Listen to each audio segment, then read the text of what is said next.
Herzlich willkommen, meine lieben Zuschauer und meine lieben Abonnenten. Schön, dass ihr wieder da seid und dieses Video ebenfalls gerne schaut. Und ich habe heute wieder ein paar schöne Fragen für euch vorbereitet, deren Inhalt heute mit dem Fokus auf Verben und Adjektive sein soll. Schauen wir es uns an. Los geht's! Die erste Frage, die ich an euch habe, ist: Wir suchen ein Verb und das richtige Adjektiv und achten auf die richtige Schreibweise der Wörter in unserem Satz, die fehlen. Ihr seht die Auswahlmöglichkeiten, die wir haben, 4 Stück an der Zahl, und der Satz, wo diese, also nur eine einzige Auswahlmöglichkeit hineinpasst, diesen Satz lese ich euch jetzt vor. Ich eine Arbeit. Welches dieser Auswahlmöglichkeiten könnte hier hineinpassen? Antwort A: Ich habe eine interessante Arbeit. Oder ist es die Antwort B: Ich habe eine interessante Arbeit. Oder ist es die Antwort C, hier unten die: Ich habe eine interessante Arbeit. Oder ist es denn die Antwort D, die hier sich richtig zeigt? Ich habe eine interessante Arbeit. Ihr Lieben, 10 Sekunden habt ihr Zeit, um das Richtige herauszufinden. Achtet auch bitte auf die Schreibweise dieser Worte, die ich hier ausgewählt habe, für die Auswahlmöglichkeit. Und so hattet ihr noch ein paar Sekunden mehr zu überlegen. Jetzt 10 Sekunden. Sagt euch die Antwort bitte laut vor, wenn ihr sie denn wisst. Und, liebe Freunde, es ist am besten, wenn man diesen Satz, wenn man denn die Lösung weiß, sich laut vorspricht. Und so kann das Gehör und auch euer Gehirn das Ganze speichern und dann zur Gewohnheit werden lassen. Das ist nämlich der ganze Trick dabei, damit man die Aussprache ebenfalls und auch natürlich das Hörvermögen für die fremde Sprache etwas schult, möchte ich euch das raten. Und? Richtige Antwort gefunden, meine lieben Freunde? Dann schauen wir uns das Ganze einmal komplett an. Und die richtige Antwort ist, so wie ihr sicherlich gesagt habt, meine lieben Freunde, Antwort B ist richtig. Schaut mal hier. Antwort B ist exakt richtig. Habe interessante. Und der ganze Satz lautet: Ich habe eine interessante Arbeit. Noch einmal, entschuldigt bitte. Ich habe eine interessante Arbeit, heißt es. Ich habe in der Hinsicht keine interessante Aufgabe, obwohl das ebenfalls hier gepasst hätte. Aber bei uns heißt es bitte richtig: Ich habe eine interessante Arbeit. So sieht es aus, so sollte es sein. Und welches Verb und welches Adjektiv haben wir hier gefunden, meine lieben Freunde? Das ist ganz einfach bei mir. Wenn ihr die Antworten seht, habe ich immer jeweils eure beiden Wörter, die wir heute besonders im Fokus haben, Verben und Adjektive, jeweils mit der richtigen Farbe gekennzeichnet. Einmal das Verb habe, welches sich hier in Form eines Hilfsverbs zeigt, und hier von dem Grundhilfsverb haben, hier für diesen Satz richtig konjugiert wurde für die erste Person, und damit das Ganze hier richtig in diesen Satz reinpasst, haben wir hier das Verb habe. Ich habe. Erste Person bin ich. Ja, tatsächlich ist es so. Und hier muss ich natürlich dann das Grundwort Hilfsverb von haben auf habe konjugieren, umwandeln. Konjugieren hört sich so schwer an. Umwandeln wäre das Richtigere, wenn man das so sagen kann, dass es auch ein Schüler versteht, der gerade erst anfängt mit der deutschen Sprache. Weiter geht es, ihr Lieben. Was haben wir hier noch markiert?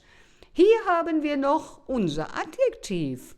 Aha, unser Eigenschaftswörter oder auch Adjektive genannt, sind Wörter, die das jeweilige nachfolgende Nomen beschreiben. Eine interessante Arbeit. Und hier fragen wir genau so, wie es die Standardregel verlangt. Wie ist meine Arbeit oder wie ist eine Arbeit, deine Arbeit, unsere Arbeit? Es ist eine interessante Arbeit, jawohl, man fragt nach der Beschaffenheit. So sieht es aus, ja? Wie ist die Arbeit? Die Arbeit ist interessant. Und das ist hier erst einmal das Positiv des Adjektives. Und das Positiv des Adjektives, einmal in komplett Deutsch übersetzt, ist es einfach das Grundwort des Eigenschaftswortes. Ja, das ist die Grundform dazu, so wie das Eigenschaftswort als erstes einmal in der Grundform steht. Und daran bedienen wir uns immer jeweils, um es dann jeweils in diesen Satz mit integrieren zu können. Und dann seht ihr immer wieder, dass man sofort auch bei diesen Adjektiven oder auch Eigenschaftswörtern hier anfängt und irgendwelche Verlängerungen oder gar Konjunktionen hier vorzunehmen, damit das Ganze hier auch in den Satz hineinpasst. Eben haben wir gehört, dass das Grundwort Adjektiv hier interessant ist und hier ist das Ganze für diesen Satz hier, der sich im Kasus Akkusativ befindet, hier interessante Arbeit. Und warum ist es so? Warum erhält dieses Adjektiv interessant, die Grundform, einfach hinten die Endung e hier dran? Das ist eine interessante Frage und die möchte ich euch liebend gerne beantworten. Es geht darum, dass das Nomen immer gerne bedient werden möchte. Und das Nomen hat wie ein richtiger König immerzu seinen Diener bei der Hand. Sein Diener oder sagen wir besser sein Wächter ist hier sein kleiner Begleiter und das ist der Artikel, und ihr kennt es, liebe Freunde, die Leute, die das lernen, die deutsche Sprache, der, die oder das. Das sind tatsächlich diese Nomenbegleiter, die wir immer jeweils schon so auswendig üben müssen oder überhaupt können sollten. Und das ist jetzt hier der Fall, dass wir hier nicht nur den bestimmten Artikel haben, sondern in unserer Frage jetzt den unbestimmten Artikel. Ja, bestimmte Artikel, der, die, das. Unbestimmte Artikel ist hier in dem Fall eine Arbeit. Das können wir erstmal so stehen lassen, dass hier durch diesen unbestimmten Artikel das Nomen Arbeit richtig bedient wird. Will sagen, dieses kleine Wörtchen eine unbestimmte Artikel sagt unserem König, dass er denn jetzt hier weiblich zu sein hat. Ja, es ist so, der Artikel vor dem Nomen gibt an, welches Geschlecht oder welche Anzahl es ist. Und das ist auch genau die Sache, die diese beiden Teile, Nomen und unbestimmte Artikel, hier im Zusammenspiel machen. Und seht, was jetzt passiert ist. Jetzt haben wir das kleine, ich möchte mal sagen, arme Adjektiv alleine hier stehen. Und wie es denn eben so ist, wenn der König seinen Helfer hat, dann braucht er den anderen nicht mehr ganz so stark. Und dieses Adjektiv ist jetzt nur noch dazu befohlen, als dass es bitte die Arbeit, also unser Nomen, nur beschreiben soll. Es sagt einfach nur noch aus, dass diese Arbeit interessant ist. Und das ist das, was dieses Adjektiv hier gerade tut, wenn ein bestimmter oder unbestimmter Artikel für den König da ist, also für das Nomen da ist. Ja? Und dieses Adjektiv, welches wir immer noch ganz alleine jetzt hier sehen, ist dann auch in dem Augenblick nicht nur für die Beschreibung des Nomens zuständig, sondern auch noch für die Anpassung des jeweiligen Kasus. Wir befinden uns hier mit eine Arbeit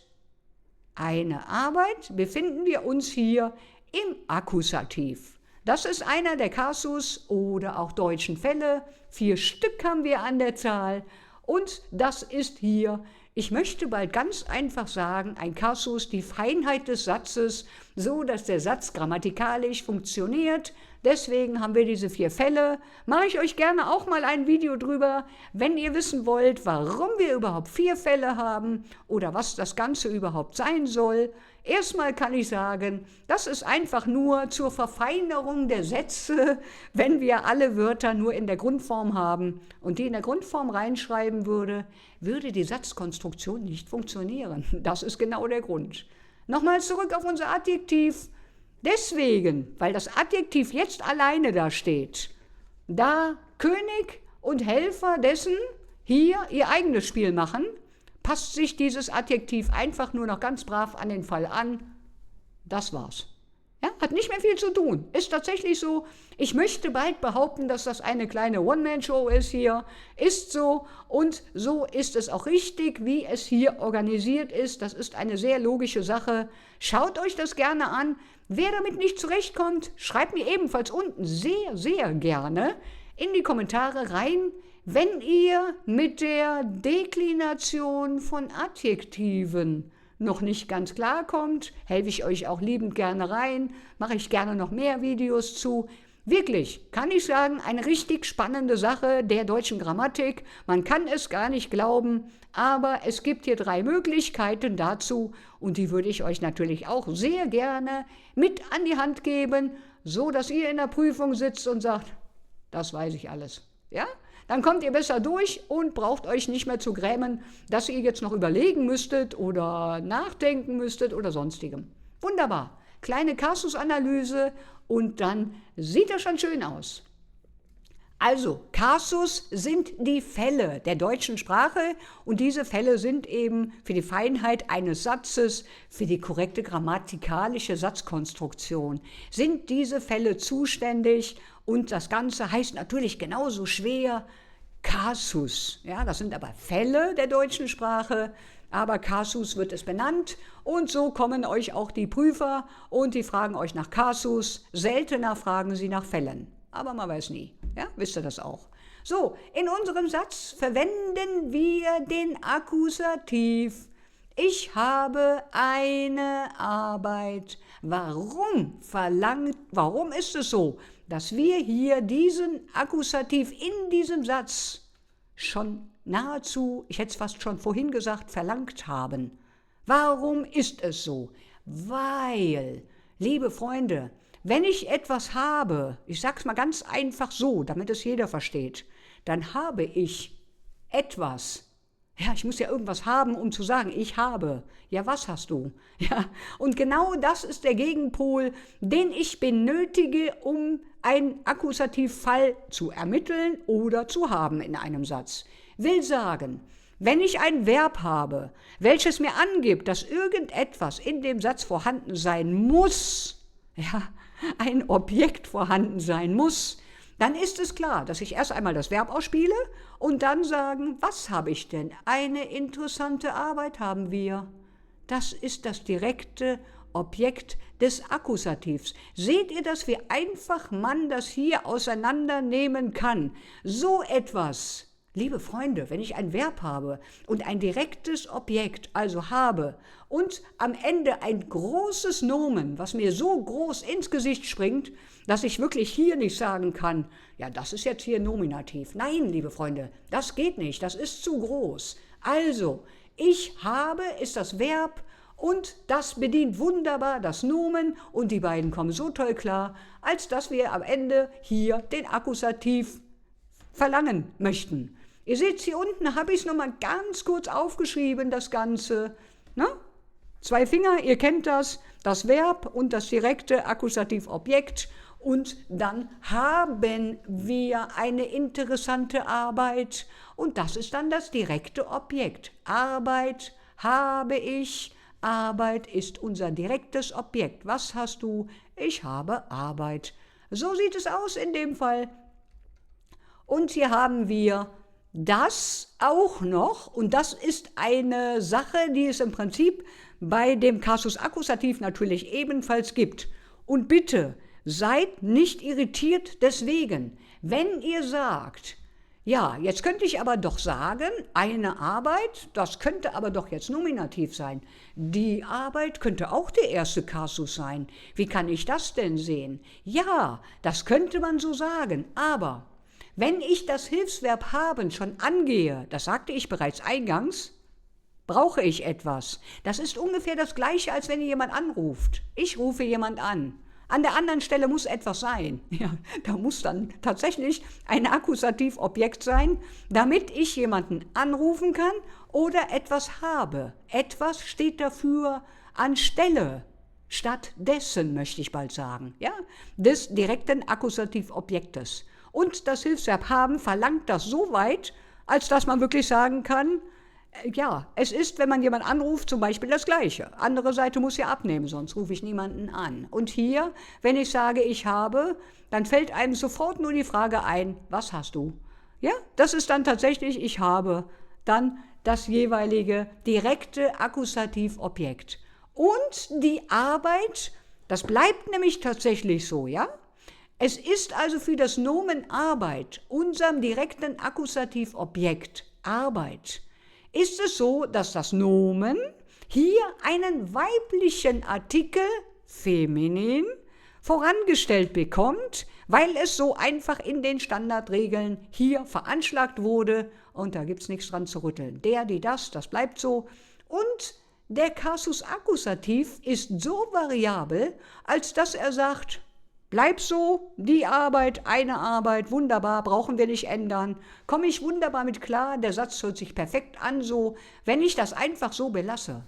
Ja, ich habe die Arbeit, die interessante Arbeit könnte man genauso machen, die würde genauso im Akkusativ stehen, sowohl als auch im Nominativ in der Grundform. So sieht es tatsächlich aus, hier findet keine Veränderung statt. Das ist das, was ich hiermit sagen möchte, ihr Lieben. Genau. Und dann haben wir eine interessante Arbeit, sagte ich bereits schon, und das ist halt abhängig von haben, hatten wir gerade schon, genau. Und dann ist es den Prüfern immer ganz wichtig, dass man sieht, dass man auch welche Objekte oder Subjekte in so einem Satz hier aufgeschrieben wurden oder dass man die auch findet, dass man die weiß, dass man die zu erfragen weiß und so weiter und so fort. Jawohl, sehr gerne.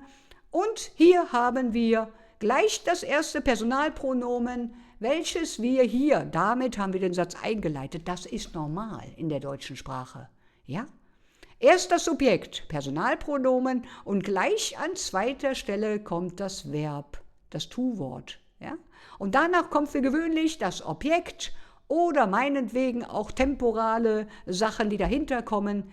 Wichtigst ist erst einmal, dass ich am Anfang das Personalpronomen oder ein Subjekt stehen habe. Das Personalpronomen ist meistens das Subjekt, wie es jetzt hier auch zum Beispiel bei ich ist. Und das ist im ersten Fall nominativ, ist es ebenfalls so, das ist das Subjekt, es ist nicht das Objekt, ja, Subjekt 2, hätte ich bald gesagt, ja. Und danach wird dann sofort das Verb an zweiter Position platziert, ganz wichtig, ja? Erst Subjekt, dann Verb, dann Objekt. Ist bei den meisten Aussagesätzen in der deutschen Sprache so und ist im Übrigen für das Verb, für unser Tu-Wort in der Standardregelung der deutschen Sprache ebenso veranschlagt. Es gibt eine richtige Regel dafür, dass das Verb in die zweite Position kommt. In die zweite Position kommt das, weil am Anfang immer erstmal kommt, wir machen etwas, ich mache etwas, du machst etwas, meistens das Personalpronomen an erster Stelle steht. Und danach, was wird ausgeführt? Ja, wenn wir das nicht machen würden, dann ist die ganze Sache natürlich etwas schwerer zu erklären. Wenn wir dann zum Beispiel jetzt nicht sagen, ich kaufe ein, ja, was machst du denn dann? Warum willst du überhaupt was sagen? Weil wir sagen damit ja etwas aus. Verben sind ein wertvoller, wichtiger Satzteil in einem Satz. Das möchte ich damit einfach nur ausdrücken. Zweitstellung in einem Aussagesatz deutsche Sprache bitte unbedingt merken, ihr Lieben. Ja? Damit es kein Chaos gibt oder kaufe ich ein oder sonst irgendetwas verkehrt herum gesagt, habe ich schon oft gehört. Und das haben wir damit dann hier revidiert. Und wir haben, wie gesagt, dann eben das Verb habe, haben wir hier, das ist der ganze Block. Und die interessante Arbeit hatten wir gerade schon lang und breit, ist das direkte Objekt des Akkusatives. So sieht es aus. Ein wunderschöner Kasus, wie ich finde, recht einfach gestaltet. Nehmt euch den. Nehmt euch erst einmal den Nominativ, das ist der erste Fall in der Grundform. Danach schaut euch an, möchte ich euch raten, Akkusativ und Dativ. Und wenn ihr diese beiden Kasus aus einigen Sätzen, die ihr sofort seht, einigermaßen schon rausfinden könnt, dann habt ihr schon ganz viel gewonnen. Dann habt ihr ganz viel schon auch von der Prüfung wieder dazugelernt. Danach könnt ihr dann hinterher immer noch mit dem wunderschönen Genitivfall weiterhin arbeiten, der meistens die gehobene Sprache hier etwas mehr anspricht. Von daher ist Akkusativ und Dativ hier etwas öfter vertreten in unserer wunderschönen Sprache. Wir schauen uns das Ganze weiterhin an und hier haben wir, was sind Verben? Verben hatten wir jetzt die ganze Zeit. Wer es noch nicht weiß und sich schon solche Videos anschaut, macht gar nichts, ich helfe euch sehr gerne.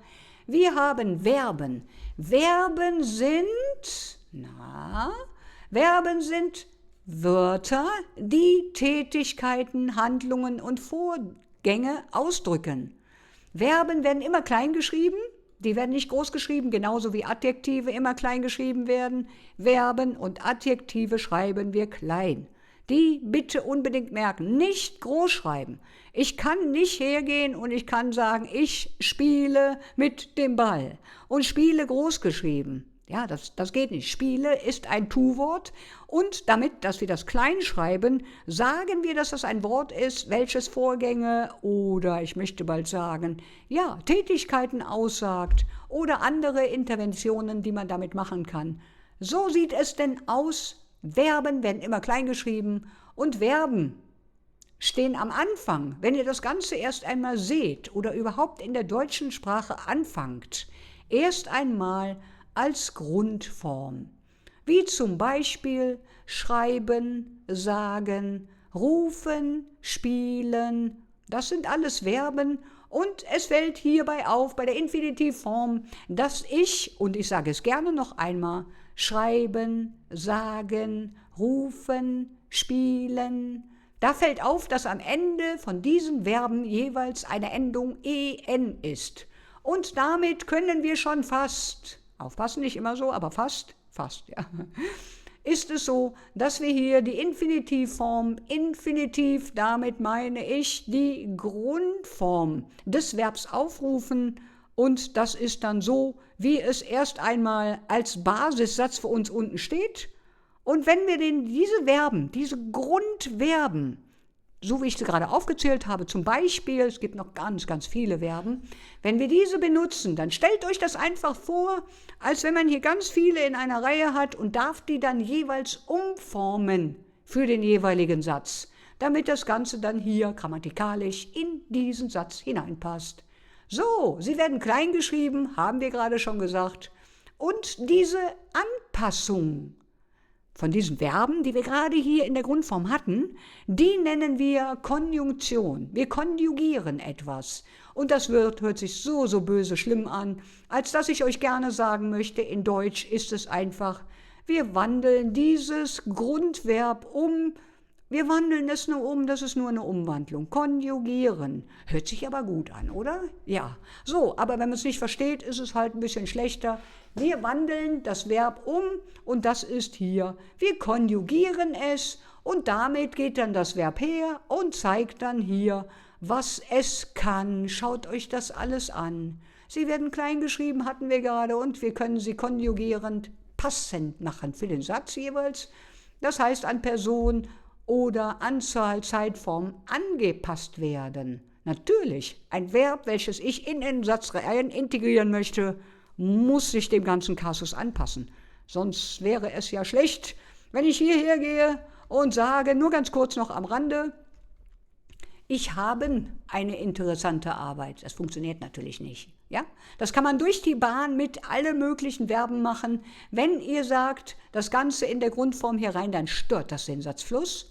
Und ihr habt mehr oder weniger direkt ein kleines Stocken drin. Das hört man hinterher sogar. Ja, wenn man ein bisschen weiter ist, hört man das, ein bisschen Übung hat.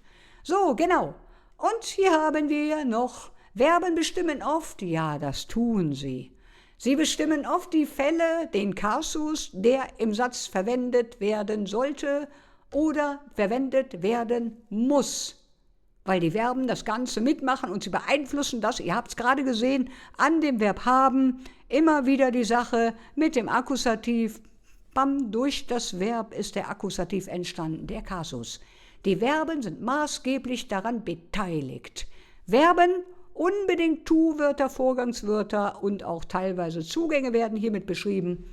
Zustände werden damit beschrieben. Bitte, bitte nicht vergessen. Unbedingt auch, wenn ihr euch auf Prüfungen vorbereitet. Notieren. Verben ist gleich Tu-Wörter, Vorgangswörter.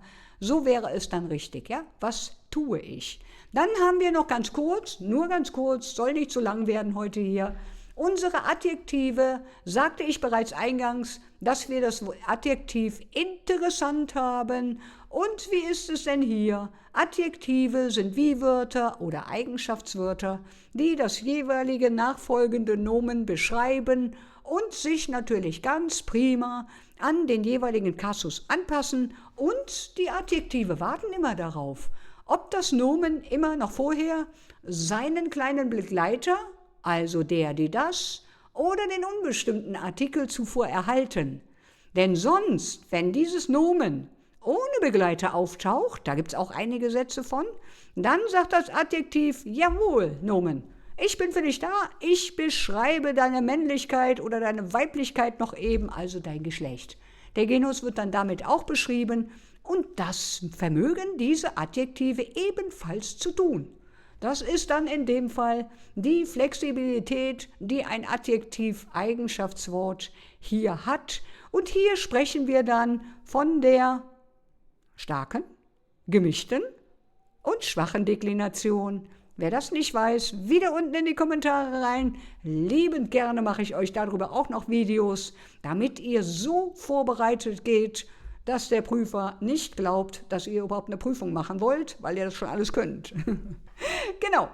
Ihr konntet das hier lesen, was ich alles noch hier geschrieben habe. Im Großen und Ganzen ist es so. Weiter geht es, ihr Lieben. Jetzt wollt ihr wieder was wissen. Wir schauen uns die nächste Frage an, ihr Lieben. So, unsere nächste Frage, oder sagen wir besser Aussage. Ja, uns fehlen ja einige Lückenteile hiervon. Ich in einem Dorf auf dem Land, A, B, C oder D.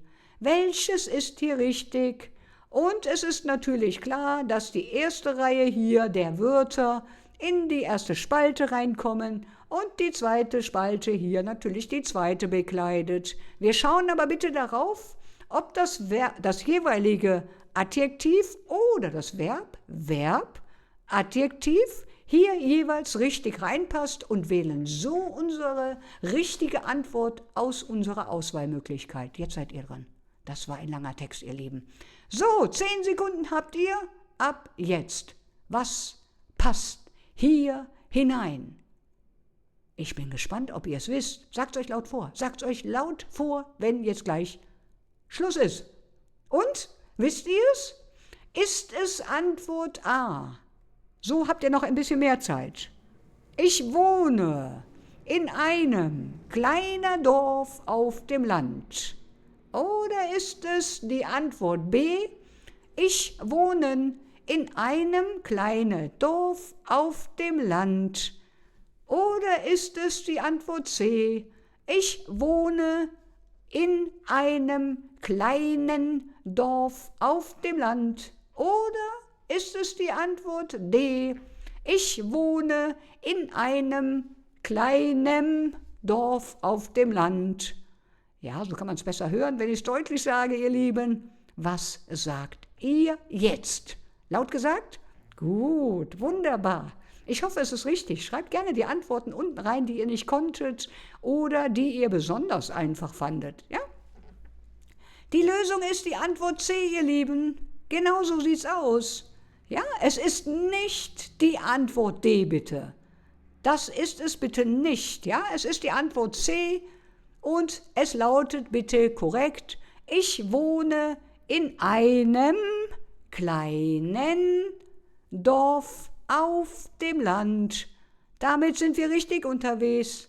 Es ist nicht richtig, wenn ich sage, in einem kleinen Dorf auf dem Land. Nicht richtig, ja? Also Antwort C bitte, so wie es hier steht, ist es korrekt. In diesem Fall, ich wohne in einem kleinen Dorf auf dem Land. Die Präposition in sagt schon so viel aus. Es ist einfach unglaublich und wir leben in einem kleinen Dorf, welches einen festen Punkt hat. Es ist tatsächlich wieder Dativzeit. Der faule Dativ liegt schon bei euch im Dorf und bewegt sich nicht mehr. Der Dativ ist leider der nicht so agile Fall.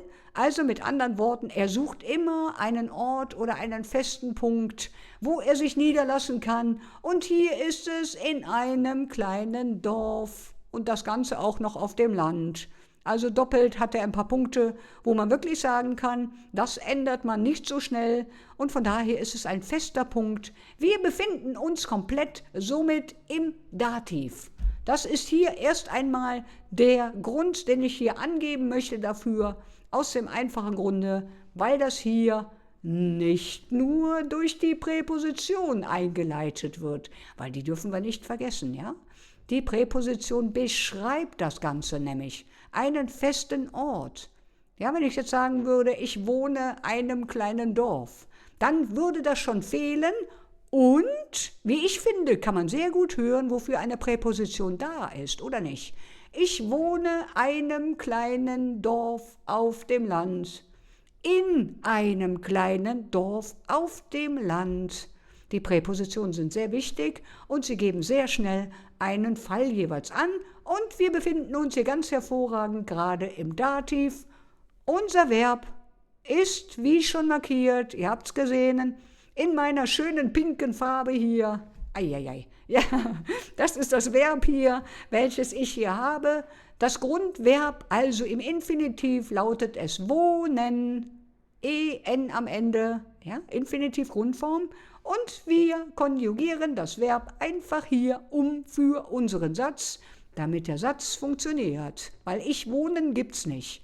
Und das Ganze muss ich jetzt hier umkonjugieren für die erste Person, denn ich wohne in dem kleinen Dorf auf dem Land und daher muss ich das Verb hier anpassen. Wohnen tun mehrere Personen und die Grundform natürlich. Ja? Wir wohnen in einem kleinen Dorf auf dem Land. Dann könnte man fast die Grundform so belassen. Hier in dem Fall ist es aber, dass ich dort wohne. So hätte ich ganz gerne auch, dass ich das so ausdrücken kann, indem ich das Verb dann konjugiere. Ich wohne auf dem Land. Du wohnst auf dem Land. Ja? So ist es dann richtig. Präposition in, hatte ich gerade gesagt. Fester Ort für den Dativ. Und hier ist es dann, ich wohne an einem festen Punkt.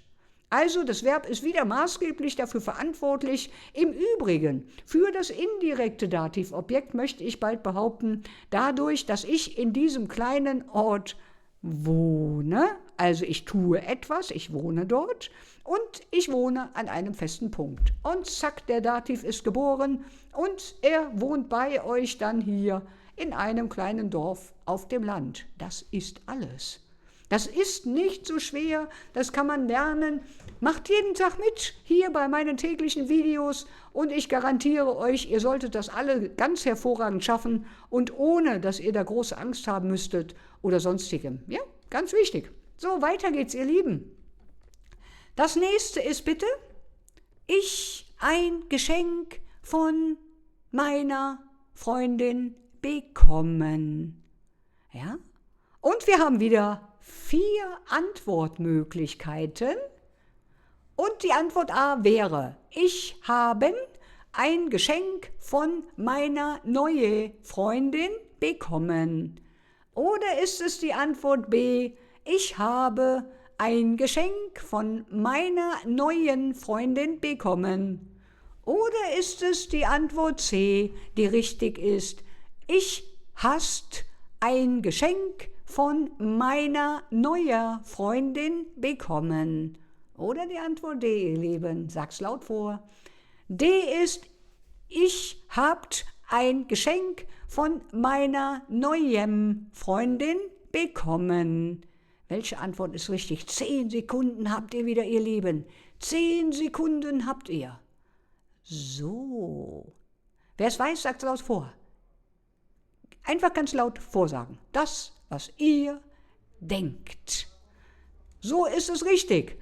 Wunderbar. Und wenn ihr jeden Tag hier so welche Quiz mitmachen möchtet und euch hier eure Prüfungsvorbereitungen etwas aufpolieren möchtet, dann dürft ihr gerne diesen Kanal abonnieren. Abonnieren kostet nichts, das muss man dazu sagen, da es ja sonst schon mal ganz gerne in Deutschland heißt, dass wenn man was abonniert, dann kostet das Geld. Aber hier kostet das gar nichts und ich helfe euch liebend gerne dabei, euch für eure Prüfungen oder soziale Kontakte mit deutschsprachigen Personen oder Freunden, Bekannten vorzubereiten.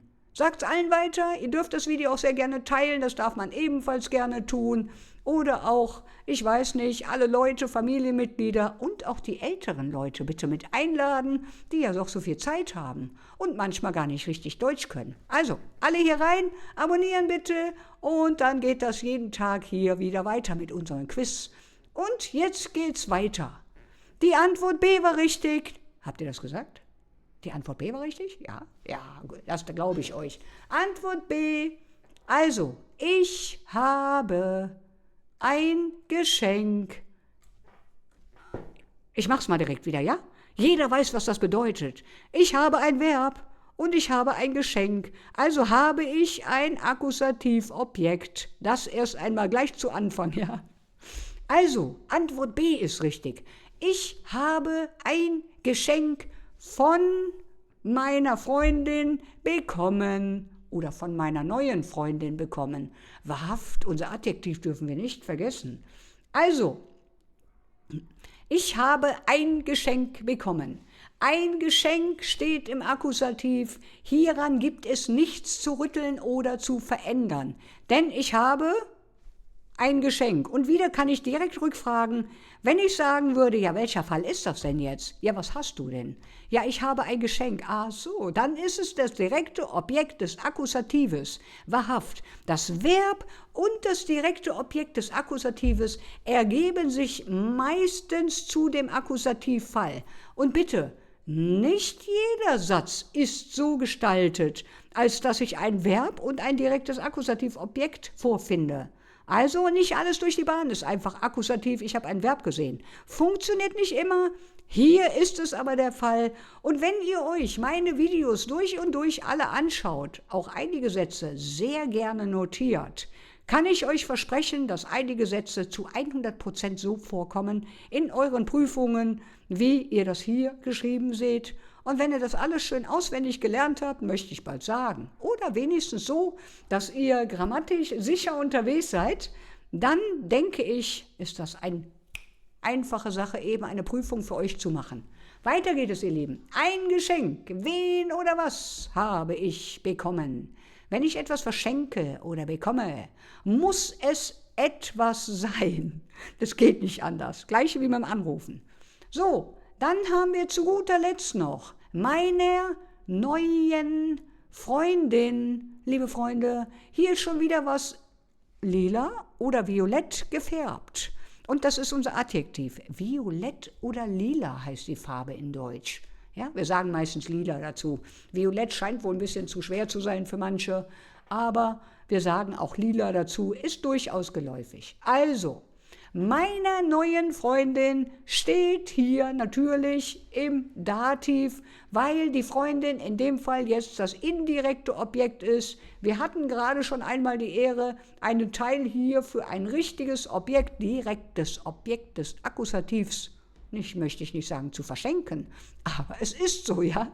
Wir hatten gerade schon einmal ein Verb mit einem direkten Akkusativobjekt, was wir hatten. Hier haben wir ein Possessivartikel, genauso ist es, mein, dein, unser, ja, das sind Possessivartikel. Und normalerweise wäre es ja meine Freundin und hier passt sich sehr schön dieses Possessivartikelchen für den Dativ an, für den Fall von meiner Freundin. Hier ist wieder eine Präposition, die das Ganze natürlich ebenfalls wieder auslöst. Seht ihr das? Hier unten ist sie wieder. Ja? Die lösen das immer aus. Von wem ist das die Frage? Von meiner neuen Freundin. So ist es richtig und so sollte es sein, denn von wem steht hier unten auch und zur Antwort gibt dann von meiner Freundin. Achtet bei so etwas, bei der Kasusbestimmung immer darauf, welche Präposition gibt hier, ich hätte bald gesagt, den Ton an, den Kasus an, wäre richtiger. Also, die Sache mit den Präpositionen würde ich mir unbedingt auch nochmal ganz genau anschauen. Wer das nicht kann, schreibt mir auch wieder unten in die Kommentare, auch dazu mache ich gerne mal ein Video, welche Präpositionen denn dativtreu sind oder akkusativtreu oder wo der Genitivfall ausgelöst wird oder wo alles gleich bleibt und sich gar nichts ändert. Das kann ich euch gerne auch mal in einem Video in Fragen machen. Schreibt es mir auf, wenn ihr es brauchen könnt. Wäre schön. Sonst bitte, bitte unbedingt lernen. Präpositionen, super wichtig, auch ebenfalls. Ihr seht, was diese hier machen, die gehen einfach her und sagen von meiner Freundin, zack, mit der Präposition, von wem, zack, Dativ und schon geklärt. Wegen diesem kleinen Wort, wegen einer Präposition, tatsächlich ist es so und so einfach ist die ganze Sache. Kann man gar nicht anders sagen. So, jetzt kommen wir noch zu der neuen Freundin. Ja, hier könnte ich ebenfalls einsetzen, das ist auch egal, welches Adjektiv ihr da verwendet. Ich könnte auch sagen von meiner alten Freundin, von meiner guten Freundin, von meiner besten Freundin, das ist egal, welches ihr verwenden möchtet. Weil dieses Adjektiv wiederum, und das ist normal, für Adjektive ist normal, das sind Eigenschaftswörter, diese beschreiben immer das jeweilige nachfolgende Nomen und das ist auch hier der Fall. Genau. Und dieses Nomen, nur ganz kurz noch, hat wieder seinen Nomenbegleiter dabei. Seht ihr das, wer jetzt wieder alleine hier steht? Ja, das Adjektiv hat schon wieder seine eigene One-Man-Show, möchte ich bald sagen. So sieht's aus. Und hier ist es dann wirklich nur noch dazu da, dass es sagt, dass die Freundin neu ist, also unser Nomen beschreibt und dass es sich hier ganz prima mit der Endung en hinten anpasst im Dativ, da es ja normalerweise das Adjektiv im Positiv, also in seiner Grundform, neu gewesen wäre, passt es sich hier wunderbar für den Dativ an, also meiner neuen Freundin. Das hier ist ganz normal Grundbasis, das hier. Seht ihr das hier? Das ist Grundbasis. Und das gehen wir einfach her bei diesen Sachen, Possessivartikel und beim Adjektiv und auch meinetwegen bei Verben auch genau dasselbe. Wir passen das Ganze an den jeweiligen Kasus an. Ja? Meiner neuen Freundin. So, jetzt hat das Nomen genügend Bestätigung, dass es hier mal schön weiblich ist, dass wir uns im Kasus Dativ unterwegs sind und dass das Adjektiv sagt, dass es eine neue Freundin ist. So weiß ich dann direkt als Hörender, aha, das ist eine neue Freundin. Keine gute, keine beste, keine alte, es ist eine neue Freundin. Eine Beschreibung, die hier vollständig funktioniert. Im Kasus Dativ. Sehr schön, meine Lieben. Ist alles vielleicht etwas für den ersten Augenblick vielleicht ein bisschen schwer. Wenn ihr euch aber bitte, und da möchte ich euch herzlich darum bitten, damit ihr das alles schön in euren Kopf reinbekommt, bitte macht es so. Lest diesen Satz, den Grundsatz, den wir jetzt hier haben, als Lösung, der richtig war, laut euch vor. Trainiert euer Gehör. Denn wenn ihr einmal nicht mehr die Grammatik wisst, dann setzt euch einfach hin und sagt, na und? Ich weiß doch, wie es gesprochen wird. Zack, und dann könnt ihr das Richtige einsetzen. Dann habt ihr in dem Augenblick über euer Gehör das Ganze schon so weit eingegrenzt, dass ihr könnt es hören. Das ist dann die einfache Spontanität, die wir uns zuvor antrainiert haben. Deswegen sage ich immer, es ist so wichtig, auch zu sprechen. Und für mich, liebe Freunde, gilt nicht, dass ich niemanden zum Reden habe. Nehmt euch selber auf. Schaut euch an, wie ihr sprecht. Versucht euch zu verbessern. Singt bei Liedern mit, lasst Untertitel laufen. Genau dasselbe, immer und immer wieder, jeden Tag. Und wenn ihr dabei eure Kleidung sortiert oder sonstige Sachen bügelt oder spült oder sonstigem, mitlaufen lassen. Ja? Das muss einfach wie ein Song in euren Kopf reingehen und dann ist das so automatisiert, da kann man nicht mehr daneben liegen. Selbst wenn man die ganze Grammatik dahinter nicht kennen würde, kann man es definieren, was richtig ist. Es geht. Es geht definitiv. Ich habe genauso Spanisch gelernt, ihr Lieben. Ihr könnt das in Deutsch genauso. So, meine lieben Freunde, weiter geht es. Eine weitere Frage, nicht schwer. Du mir ein Buch. So, das ist nicht mehr viel. Wir haben hier einige Möglichkeiten, wiederum 4 Stück, die wir hier haben. A, B, C oder D. Wer die Antwort weiß, sagt den Buchstaben oder besser den ganzen Satz. Wir fangen an. Antwort A wäre, könnt du mir ein gutes Buch empfohlen? Ja. Oder ist es, kann du mir ein gutes Buch empfehlen? Wäre das richtig? Oder kannst du mir ein gutes Buch empfehlen? Oder das? Na? Oder die Antwort D. Können du mir ein gutes Buch empfehlen? Welches ist richtig, ihr Lieben? Sagt es euch laut vor und danach wissen wir das dann gleich, wenn wir die Lösung hier miteinander abgleichen. 10 Sekunden. So. Wir schauen uns das Ganze gleich gemeinsam an, von der Lösung her. So, ja. Und jetzt ist die Lösung im Raum oder nicht? Ihr wisst es, ich weiß, dass ihr es wisst. Die meisten Abonnenten sind schon wirklich sehr, sehr clever und auch schon sehr, sehr weit gewesen, so habe ich gesehen. Und wir kommen zur Lösung. Die Lösung, meine lieben Freunde, ist die Antwort C wie Cäsar. C wie Cäsar. Jawohl, das machen wir am Telefon, wenn wir buchstabieren. Dann sagen wir C wie Cäsar. Und hier ist es so, kannst du mir ein gutes Buch empfehlen? Und schaut mal an, wo das Verb jetzt Platz genommen hat. Unser Verb, worauf wir heute den Fokus hier legen und auch die ganze Zeit nur danach schauen, wo sind denn unsere Verben und wo ist denn unser Adjektiv und noch ein Verb und wie viele haben wir denn? Ja, es ist an die erste Position gerutscht. Warum ist es an der ersten Position? Habe ich nicht vorhin gesagt, dass es die Zweitstellung in der deutschen Sprache gibt für das Verb? Ja, liebe Freunde, in der Aussage ist das auch exakt richtig. Aber wenn ich eine Frage habe, wie hier, seht ihr das? Kannst du mir ein gutes Buch empfehlen? Fragezeichen. Das ist dann die Krönung der Frage, ist der Abschluss, möchte ich bald sagen, ja? Ganz wichtig, dieses kleine Zeichen, Fragezeichen, in Kombination mit dem Verb an der ersten Stelle zeichnet eine Frage schon aus. Ja? Jetzt haben wir das Verb hier an der ersten Position, weil es getauscht hat mit dem Subjekt, also mit dem Personalpronomen. Die haben einfach nur getauscht und dann kann ich mit diesem Verb direkt eine Frage einleiten. Sensationell, oder? Und am Ende des Satzes bitte, bitte. Geht bitte in Prüfungen oder sonstigem, Geschäftsbriefen oder sonstigen Schriftsprache nicht her und macht nur einen Punkt dahin. Das ist nicht richtig. Ja? Das ist jetzt wiederum nicht richtig und so wäre es tatsächlich falsch. Wenn ich also wirklich hergehe und setze dieses Fragezeichen nicht, ich zeige es euch nochmal ganz kurz, dann ist das keine Frage. Und so würde es in einem Text zum Beispiel auch nicht gesehen werden. Wenn ich das einmal in einem Text sehe, dann sage ich, ja gut, der Mitarbeiter hat es jetzt einmal vergessen. Ist ja auch nicht so schlimm, ich weiß ja, was gemeint ist.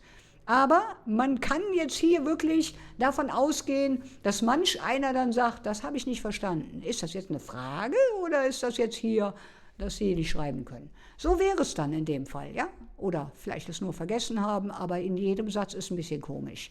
Genau. Also wichtig, Verb an die erste Position für eine Frage. Am Ende der Frage wird diese Frage mit einem Fragezeichen gekrönt. So sind wir wieder in der Königsfamilie. Wahrhaft, da bleiben wir auch. Genau, weiter geht es, ihr Lieben. Das Verb kannst, welches wir hier gerade verwendet haben für eine Frage, womit wir die Frage eingeleitet haben, ist eine Konjunktion eines Modalverbes, welches wir hier unten in der Grundform stehen haben.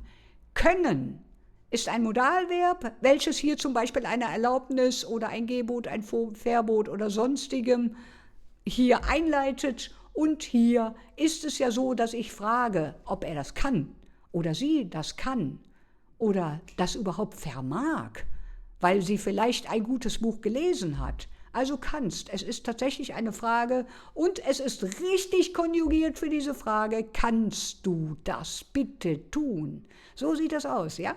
Genau. Und es ist richtig konjugiert, umgewandelt für unsere Frage. Können, kannst du, können sie, kann ich.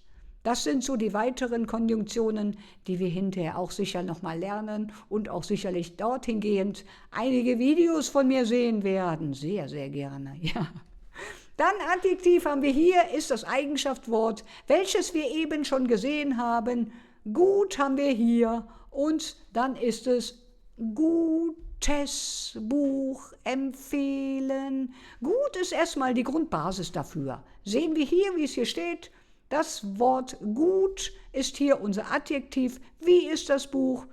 Gut ist das Buch. Ganz einfaches Wort, aber dennoch beschreibt es ganz gut, wie das Buch halt ist. Ja. Und es ist richtig, Achtung, dekliniert zu gutes Buch. Und jetzt kommt noch eine Kleinigkeit, die ich kurz eben anmerken möchte, damit ihr diese komischen Wörter auch versteht. Ich sage mal einfach komische Wörter, weil viele Schüler damit immer Probleme hatten und mich immer wieder gefragt haben, Susa, warum sagst du so komische Sachen? Konjugieren, das mache ich mit einem Verb. Deklinieren, das mache ich mit einem Adjektiv. Ja, das ist eigentlich alles beides umwandeln von dem jeweiligen Wort, entweder Verb oder Adjektiv. Wie schwer ist es doch, wenn es sich anhört, wenn man es einmal erklärt bekommt, ist es vielleicht gar nicht mehr ganz so schwer. Ich bin der Meinung, das kann man gut verstehen. Genau. Ein zweites Verb sehen wir in unserem Satz und das haben wir wahrscheinlich alle gesehen, oder? Markiert hatte ich es. Wir schauen uns das Ganze an und hier haben wir ein Modalverb und hier haben wir, ich hätte bald gesagt, die Empfehlung, das wäre dann substantiviert, aber hier ist das zweite Verb, ein, zwei und ein Adjektiv hier drin. Also haben wir zwei Verben und so passt es hier in unserem Satz. Es ist nicht schlimm, wenn das zweite Verb auch noch da ist. Es sagt nur aus, wie das Buch ist und ob man etwas empfehlen kann. Und das erste, kleinere, hier dieses Modalverb, konjugiert, verwenden wir einfach, um eine Frage einzuleiten. Ja? Und dann hier, was soll der andere tun? Empfehlen. Bitte, bitte. Ja, so sieht es aus, ihr Lieben. Weiter geht's. Nächste Frage ist bitte, in meiner Wohnung ich mich sehr wohl. Und wir suchen für diese Aussage, die wir hier sehen, jeweils immer das Nomen, nein, das ist nicht das Nomen, das Verb und das Adjektiv. Entschuldigt bitte. Ich habe heute Morgen so viel noch geplant und von daher, ja, das sind weitere Videos, die hier im Kopf gerade bei mir rumschwirren. Weiter geht's, ihr Lieben. Wir wollen den Satz hier komplettieren. In meiner Wohnung ich mich sehr wohl. Ist es die Antwort A? Ist es die Antwort B? Oder ist es die Antwort C, gar D? Welches ist es? In meiner gemütlichen Wohnung fühle ich mich sehr wohl. Oder ist es die Antwort B? In meiner gemütlichen Wohnung fühle ich mich sehr wohl. Oder die Antwort C? In meiner gemütlichen Wohnung fühlen ich mich sehr wohl. Was ist hier richtig? Oder die Antwort D. In meiner gemütlichen Wohnung fühle ich mich sehr wohl. Na, wer weiß es? 10 Sekunden haben wir wiederum. 10 Sekunden haben wir. 10 wertvolle Sekunden, und sagt mir jetzt laut, welche Antwort ist richtig. Wenn ihr es nicht wisst, sagt euch wirklich, haltet das Video an, wenn ihr es später schaut, das Video hier. Haltet es an und sagt euch bitte genau so, wie ich es gerade schon eingangs getan habe, noch einmal mit jeder Antwort das einmal vor. Ne? In meiner gemütlichen Wohnung einfach alles durch und schaut, welches könnte schon für euer Gehör passen. Man kann sich ziemlich sicher, recht schnell möchte ich gar nicht sagen, nach geraumer Zeit daran gewöhnen, wie der Klang ist und wie der Satzfluss ist, so dass das Ganze auch passt. Und dann weiß man recht schnell, dass wir die Antwort, welche war es denn, ihr Lieben? Na, ist es denn die Antwort D gewesen? Und die Antwort D ist richtig, ihr Lieben. Sehr schön. Gemütlichen Wohnung, natürlich in der gemütlichen Wohnung. So sieht's aus. Und ich fühle mich da auch sehr wohl drin. Ja, richtig. Antwort D ist richtig. In meiner gemütlichen Wohnung fühle ich mich sehr wohl. In meiner gemütlichen Adjektiv fühle ich mich. Richtig so, ihr Lieben. So gehört das rein. In meiner gemütlichen Wohnung. Und, muss ich das jetzt noch sagen, die Präposition ist dafür zuständig, dass wir uns in unserer gemütlichen Wohnung sehr wohl fühlen. Und das ist so, weil die Wohnung an einem festen Punkt ist. Sie verändert sich für gewöhnlich nicht und sie rührt sich auch nicht von dem Platz weg, wo diese Wohnung gebaut wurde. Deswegen ist es hier ein fester Punkt oder auch ein fester Ort, je nachdem wie ihr wollt. Und ich könnte wieder die Frage zur Fallfindung bringen. Wo fühlst du dich ganz wohl? In meiner Wohnung.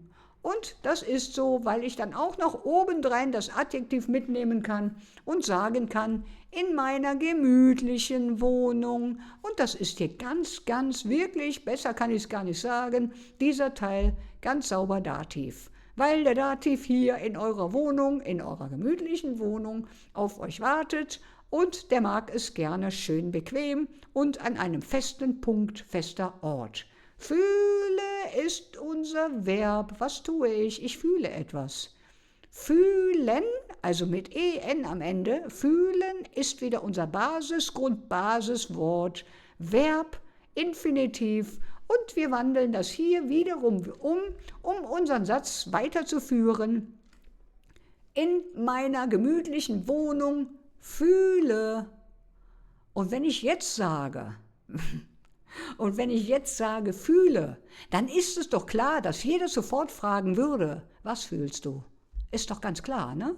Und hier beziehe ich mich mit diesem Verb auf eine emotionale Ebene, möchte ich bald sagen. Ich fühle mich sehr wohl.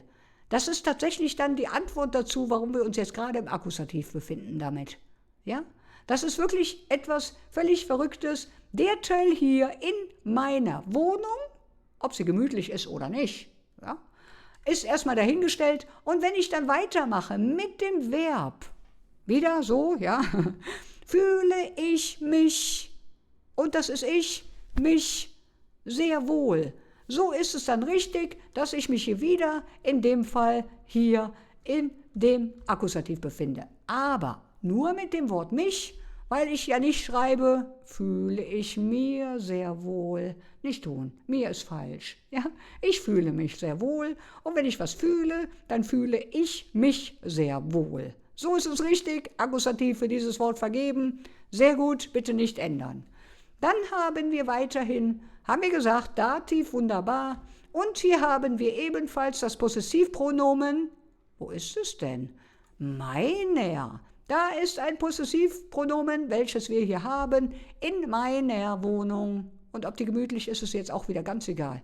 Das hier ist das Possessivpronomen und die jeweilige Adjektivendung, die wir hier ebenfalls ansprechen möchten. Da Wohnung weiblich, feminin ist, wie wir hier ganz gut lesen können, die Wohnung. Die Wohnung ist weiblich, feminin und nach der Präposition in im Dativ ist eigentlich auch ganz normal, dass wir damit dann sofort im Dativ sind. Und der Possessivartikel mein wird dann auch noch gleich mit hier in den Dativ mit eingefügt. Und so ist dann mein danach dann nach der Endung, da es die Anpassung für den Dativ ist, für den Kasus-Dativ ist, hier meiner wird daraus. Damit die ganze Satzstruktur funktioniert, ist hier tatsächlich einfach die kleine Präposition wieder. Ich sage, Präpositionen sind sehr, sehr wichtig. Wieder dafür zuständig, fester Ort, Possessivartikel verändert sich, oder Pronomen in dem Fall, Possessivpronomen, entschuldigt, verändert sich hier wieder zur Dativkonjugation, richtig so mit meiner Wohnung, und dann bin ich hier schon wieder richtig im Dativ unterwegs.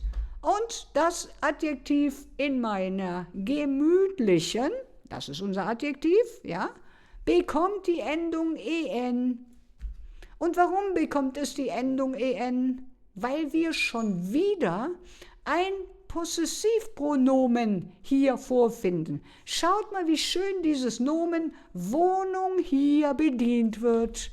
In meiner Wohnung. So, alles drin, was man braucht. Ja, es ist meine Wohnung, es ist richtig konjugiert für diesen Kasus. Und schon wieder sehen wir hier einen kleinen Einzelgänger, der hier sich in dem Satz wohlfühlt, zwischen diesem Possessivartikel und dem jeweiligen Nomen da einnistet und sich mehr oder weniger einfach nur dazu, ich möchte nicht sagen herablässt, aber ja, in dem Fall ist es so, das Nomen Wohnung zu beschreiben und erhält durch den Kasus, durch die ganze Sache dann eben hier eine Anpassung in Form der Endung en.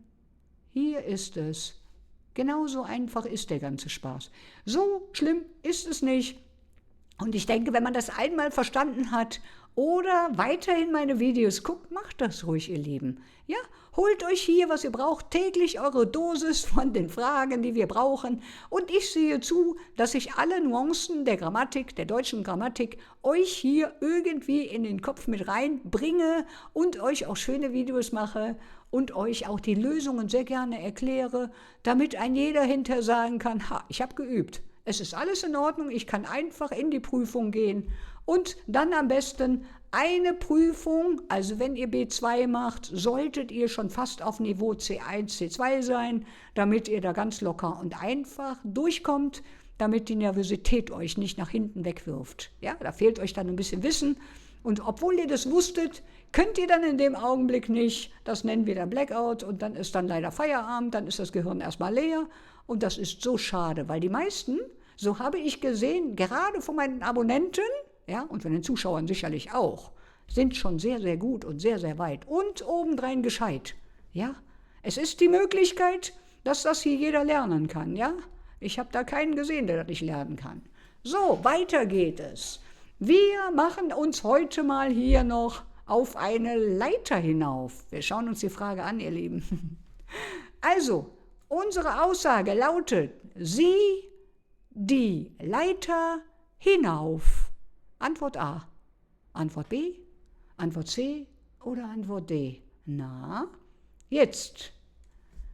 Mit sie meine ich eine Person, okay? Nicht sie, mehrere Personen. Das muss ich am Anfang dazu sagen, denn jetzt könnte man sagen, ja, das könnten ja jetzt mehrere Personen sein, ja? Nee, eine Person. Sie klettern vorsichtig die Leiter hinauf. Oder ist es hier die Antwort B? Sie klettert vorsichtig die Leiter hinauf. Oder ist es die Antwort C? Sie klettere vorsichtige die Leiter hinauf. Oder ist es die Antwort D? Sie klettert vorsichtigen die Leiter hinauf. Was ist hier richtig, liebe Freunde? Und ich weiß, dass ein neues Verb dabei ist, was man vielleicht nicht direkt jeden Tag bei einem Deutschunterricht sieht, aber das macht gar nichts, ihr könnt das sowieso und von daher habe ich es mit reingenommen. 10 Sekunden habt ihr ab jetzt, ja? 10 Sekunden, ihr Lieben. So, genau. Ist die Frage schon da?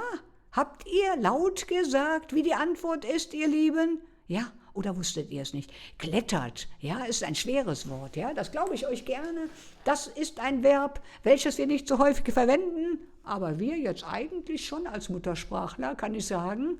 Wenn die Situation das hergibt, dann sage ich auch, sie klettert die Leiter vorsichtig hinauf. Oder sie klettert vorsichtig die Leiter hinauf. Die Antwort B ist richtig. Genau so sieht's aus, ja? Sie klettert vorsichtig die Leiter hinauf. So ist es richtig gewesen, wahrhaft. Und klettern ist einfach nur, dass jemand, eine Person, in diesem Fall eine weibliche Dame, die Leiter empor klimmt, hätte ich bald gesagt, die also nach oben schreitet auf die Leiter. Sie klettert halt über die Leiter immer ein bisschen höher, so dass sie dann oben auch ankommt. Und genau das ist das, was ich hiermit auch gleich sagen möchte. Der Akkusativ ist hier nicht umsonst, weil sie eine Bewegung durchführt und eine Ortsveränderung gerade ebenfalls so durchführt, weil sie, wenn sie von unten nach oben über die Leiter hochklettert, sicherlich eine Bewegung macht, sei sie hoffentlich in Richtung nach oben und nicht nach unten, aber klettern tut man meistens nach oben, ja, das andere wäre schon fallen, ja, aber das ist auf jeden Fall, und ich möchte bald böse sagen, ob sie fällt oder da hochklettert, beides Akkusativ, da es sich sicherlich in dieser Aussage um eine Bewegung handelt. Klettern, das ist ganz einfach Grundbasis, das Verb, was wir dafür verwenden in der Grundform. Und hier haben wir dann für unseren Satz Akkusativ, Fall, Kasus, Akkusativ, klettert vorsichtig die Leiter hinauf. Und für den Akkusativ muss ich wahrscheinlich nur noch 2 Finger heben und ihr wisst genau, was ich meine. Sie klettert nämlich tatsächlich an dem direkten Akkusativobjekt hoch. Die Leiter ist das direkte Akkusativobjekt und hier ist es, dass sie das mit Obacht macht. Sie klettert also hoch und ist ganz, ganz langsam und schaut, dass sie richtig tritt. Das ist dann in dem Fall vorsichtig, so dass sie nicht daneben tritt oder gar tatsächlich den Weg nach unten in einer schnelleren Geschwindigkeit nimmt. Von daher klettert sie vorsichtig die Leiter hinauf. Und hier ist es tatsächlich so, das sagte ich schon eingangs, der Grund dafür ist die Kombination, die wir haben, aus der Präposition auf, wo ist es? Moment, hinauf. Hier ist der eine Knackpunkt, die eine Präposition, ist hier hinten mit versteckt und es ist einfach die Bewegung von unten nach oben, von A nach B. Das will ich damit sagen und das ist hier noch einmal mehr durch diese Bewegung, nicht nur durch das Verb klettern, nein, und durch das direkte Akkusativobjekt, sondern hier geht es tatsächlich als dritte Instanz oder Indiz, wie ihr möchtet, um den Akkusativ, der jetzt gerade 3 Indizien hat, als dass es hier der Kasus Akkusativ wird. Es geht nicht anders, bei diesem Satz ist es so. Genau. Und sie klettert auf die Leiter, sie ist erst unten und bewegt sich nach oben. So viel Bewegung kann der Akkusativ nicht ignorieren, ihr Lieben. So sieht's aus, ja? Sollen wir hoffen, dass sie oben ankommt und nicht noch böse nach unten fällt? Das wäre jetzt nicht richtig, ja? Wir schauen uns noch eben eine Frage an. Unsere kleine Bonusfrage habe ich heute hier noch. Eine kleine Frage dazu und ich möchte gerne wissen, bitte, schreibt mir unten in die Kommentare, ob euch so etwas hier auch weiterhilft, ob ihr das benötigt, ob ihr das am meisten benötigt. Möglich ist das, ja? Die Steigerung eines Adjektives. Ja, wir haben die Möglichkeit, ein Adjektiv zu steigern. Wenn es denn nicht genügend ist und noch immer wäre etwas mehr obendrauf, dann ist es immer etwas mehr von etwas. Und das kann ich in der deutschen Sprache einmal über das Positiv, die Grundform, und dann kann ich das Ganze 2-mal steigern. Ihr seht gleich, was ich meine. Also, wir haben hier die Frage oder die Aussage, ist besser. Das Wetter in diesem Urlaub war als im letzten Urlaub. Und jetzt könnt ihr sicherlich sehen, was ich möchte. Wir haben hier unten unsere ganzen Adjektive aufgeschrieben und hier kann man sehen, dass wir in dem Fall die erste Steigerung oder die zweite Steigerung suchen, weil wir einen direkten Vergleich anstellen mit dem Wort als. Das ist in dem Fall der direkte Vergleich und deswegen suche ich hier nach einer Steigerung, weil das Wort als drin steht. Okay. Das Wetter in diesem Urlaub war schlecht als im letzten Urlaub. Oder heißt es, das Wetter in diesem Urlaub war schlechtes als im letzten Urlaub? Oder ist es die Antwort C, das Wetter in diesem Urlaub war schlechten als im letzten Urlaub? Oder ist es die Antwort D, viele Auswahlmöglichkeiten? Das Wetter in diesem Urlaub war schlechter als im letzten Urlaub. Oder Antwort E haben wir tatsächlich auch noch.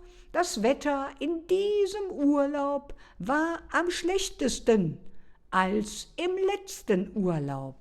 Welches dieser Möglichkeiten der Steigerungen ist hier richtig, meine Lieben? Was kommt hier rein? Nur ein kleines Wort müsst ihr hier reinpacken. Wir schauen uns das Ganze an. 10 Sekunden ab jetzt. Ich bin gespannt.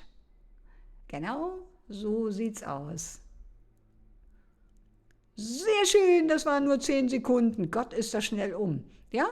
Wer es nicht weiß, bitte schreibt mir sehr gerne unten rein. Ich mache euch gerne auch noch etwas über diese Steigerung von Adjektiven hier an Videos oder Sätzen, damit ihr auch das ganz genau so sicher drauf habt, dass wir wirklich dann auch hinterher zur Prüfung, was auch immer ihr machen möchtet, hinterher dann hingehen könnt. Und wir kommen zur Lösung, ihr Lieben. Und es ist die Antwort D. Es ist die Antwort D wie Dora. Ja, D wie Dora. Das Wetter in diesem Urlaub war schlechter als im letzten Urlaub. Schlechter habe ich jetzt hier als Komparativ. Also haben wir in der Grundform von dem Adjektiv haben wir schlecht. Das nennen wir dann positiv. Das ist die Grundform. Danach die erste Steigerung. Erste Steigerung ist gleich Komparativ schlechter, schlecht, schlechter. Und dann käme hinterher zu guter Letzt das Superlativ am schlechtesten. Das wäre dann das, was man hinterher nicht mehr was man hinterher nicht mehr steigern kann, was man hinterher nicht mehr steigern kann. Und damit sage ich aus, mehr geht nicht, das ist am schlechtesten von allen gewesen, richtig so. Und das ist dann, hier unten habe ich es notiert, ja. Schlecht, schlechter, am schlechtesten wäre jetzt hier auf das Wetter und in diesem Urlaub. Und ihr seht wieder die kleine Präposition. Und seht ihr das, wie schnell man die Kasus bestimmen kann? Seht ihr das? Schaut euch das an. Das hier ist ganz normal, nach wie vor. So wie es vorher war, so wie es immer ist, hätte ich bald gesagt. Auch wenn das Wetter derzeit gerade schlecht ist, ist das Wetter hier einfach im Nominativ. Es verändert sich nicht und steht mal am Anfang von diesem Satz. Und danach, gleich nach Wetter, leitet diese wunderbare, sehr kurze Präposition unseren Dativ ein. In diesem Urlaub, Dativ, geht nicht anders, Präposition ist wieder dativtreu und die macht hier direkt den Dativ draus, war schlechter als im letzten Urlaub. In dem letzten Urlaub, seht ihr das, die Verschmelzung? Wiederum, wenn man diese Verschmelzung so aufdröselt, möchte ich bald sagen, als im letzten Urlaub, wenn ich diese hier aufdrösel, das sagen wir ganz gerne, wenn wir etwas auseinandernehmen, sagen wir aufdröseln, dann kann man hier sagen, als in dem letzten Urlaub. Ja, wir haben immer einige Verschmelzungen dabei, weil wir schon mal ganz gerne irgendetwas deutlich schneller und und vielleicht genauso gut ausdrücken können. Dafür ist die deutsche Sprache auch bekannt, ja, zur, zum, im, was gibt's alles, meine Güte, so viele Präpositionen mit Artikeln verschmolzen, das ist unglaublich viel. Also, ebenfalls Dativ, wunderbar, ein Satz, der sich hier im Dativ erstmal wunderbar wohlfühlt. Und hier ist es wieder so, dass wir dann im Urlaub sind und der Urlaub ist wenigstens für geraume Zeit ein fester Punkt, wo wir Urlaub machen. Also in diesem Urlaub ist es nicht nur die Präposition, sondern auch noch der eigentliche Gedanke, dass man den Urlaub an einem festen Ort macht und dieser für gewöhnlich erst einmal der Urlaubsort ist. Fester Punkt für den Dativ, ihr Lieben. Und so sieht das Ganze aus. Wir haben das Positiv gehabt, schlecht. Ganz einfach, nur schlecht ist das Positiv. Das Gegenteil von gut ist schlecht. Und hier haben wir dann das Komparativ, ist gleich schlechter. Und dann haben wir hier das Superlativ. Eine höhere Steigerung gibt es nicht. Und da bedienen wir uns in der deutschen Sprache der Präposition am, die wir davor setzen, ja, am besten, am schlechtesten, am schönsten, ja, also immer wieder ganz einfach noch einmal gesteigert, mehr geht nicht, und dann am schlechtesten. So geht's, okay? So ist es dann richtig, die komplette Steigerung. Wer das noch nicht beherrscht, sehr gerne unten reinschreiben, kann ich noch nicht, habe ich noch nicht verstanden. Mach uns noch ein paar Videos in der Hinsicht, als dass ich da auch noch ein bisschen einen kleinen, ja, möchte ich sagen, eine kleine Hilfe benötige, um mich in der Prüfung besser zu orientieren. Und dann haben wir schon gesagt, die Präposition in unserem Urlaub, in diesem Urlaub, ist genau das Gleiche. Diese Präposition, möchte ich bald sagen, drückt uns an einen festen Punkt. Also in unseren Urlaub. In diesem Urlaub oder im letzten Urlaub ist gerade egal. Weil, wenn ich in dem sage, sage ich ja die ganze Zeit schon im Urlaub. Und beide Präpositionen sind hier ebenfalls genauso, dass die uns wieder an einen festen Punkt setzen. Ob ich nun sage, ich bin im Gebäude, dann bin ich auch an einem festen Punkt, so rum ist richtig, weil sich das Gebäude auch von für gewöhnlich nicht wegbewegt. Ja, das ist ein fester Punkt. Und damit bin ich dann ebenfalls sehr schnell im Kasus Dativ. Ihr Lieben, sehr schön sieht das aus, ihr Lieben. Schreibt mir bitte unbedingt, wirklich, ist für mich ganz gut. Ich helfe euch auch sehr gerne, wenn ihr irgendwelche Probleme habt, wo ihr sagt, boah, das lerne ich nicht, das lerne ich nie. Und dann sagt mir Bescheid. Oder wenn ihr gerade erst einsteigt mit der deutschen Sprache, kann ich auch andere Videos machen, womit ich euch vielleicht auch noch anderweitig helfen kann. Hinsichtlich Aussprache, Rechtschreibung müssten wir vielleicht auch mal machen, einige Wörter. Schreibt es mir gerne unten rein. Schreibt mir auch gerne rein, was ihr mittlerweile verstanden habt. Und dann sehe ich, wie weit ihr euch schon weiterentwickelt habt. Abonniert diesen Kanal, ganz wichtig, damit ihr jeden Tag hier ein kleines Quiz mitmachen könnt. Und ich mache diese Sachen hier wirklich sehr, sehr gerne. Und das freut mich, wenn ihr eure Prüfung schafft. Ja, der Erste, der meine Prüfung hier mit meinem Kanal geschafft hat, direkt unten drunter schreiben. Klar, ich kenne natürlich schon einige, die die Prüfung geschafft haben, B1 und Co. Aber wenn ihr eine Prüfung schreibt, dann bitte sagt mir, wenn ihr das Ergebnis habt, gerne in den Kommentaren. Macht's gut, ihr Lieben. Wir sehen uns morgen wieder zu einem neuen Video. Und schlaft gut, gehabt euch wohl und habt euch alle lieb. Bis morgen. Tschüss. Auf Wiedersehen. Auf Wiedersehen.